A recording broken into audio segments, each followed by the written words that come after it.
Get that Facebook IPO, the real hot button issue in technology today is patents. Who owns them?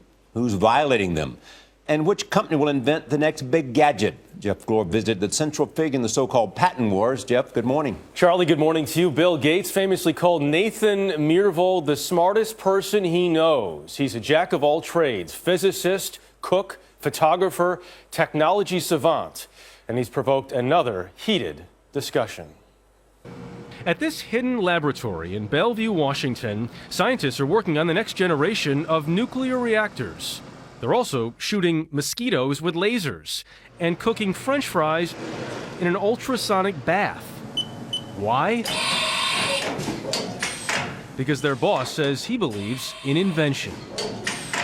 The guys I bet on most are people working in a garage, crazy inventors. Maybe crazy inventors working for me, but maybe crazy inventors working anywhere on Earth. It's a bet Nathan Myhrvold first made in 1999 when he left his post as Microsoft's chief technology officer to co-found Intellectual Ventures, a private company that buys patents, the way inventors make money.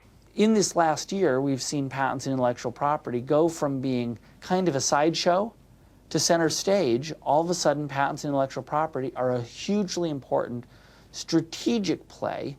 Patents are a weapon. It's a business battleground. You're good. Myhrvold's company has made more than $2 billion from the 40,000 plus patents it owns. Numbers that put them at the forefront of the ongoing patent wars. The single biggest fight right now between Apple and Samsung over smartphones will go to trial in July. Well, it's a pain in the ass.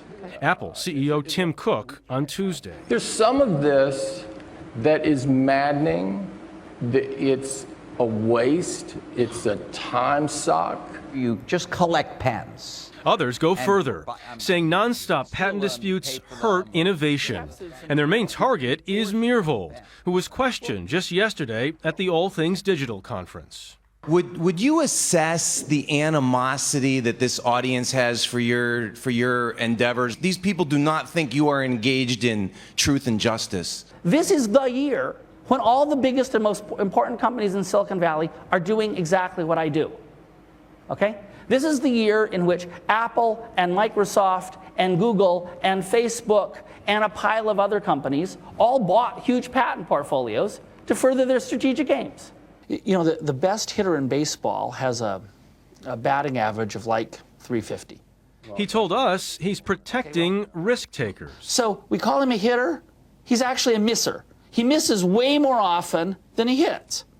Well, if you're an inventor, your batting average is much smaller than 350 or 400. So you're even more of a misser. How many misses have you had, and how many hits have you had? You know, that's personally lots of misses. I've predicted lots of things that were wrong, or I've predicted the right thing with the wrong time frame. If you're afraid of failure, you should not be an inventor. At 52, criticized or not, Myhrvold never seems to stop reinventing himself. Dinosaur collector, an accomplished landscape photographer. Last month, he won 2 James Beard Awards for the modernist cuisine, a 50-pound cookbook. The next big thing, he says, interactive TV. Well, if you look at television, interactive TV, digital television, there's been lots of activity in that space. But there is no iPhone of TV yet, no breakthrough product that changes the way we experience television in the same way.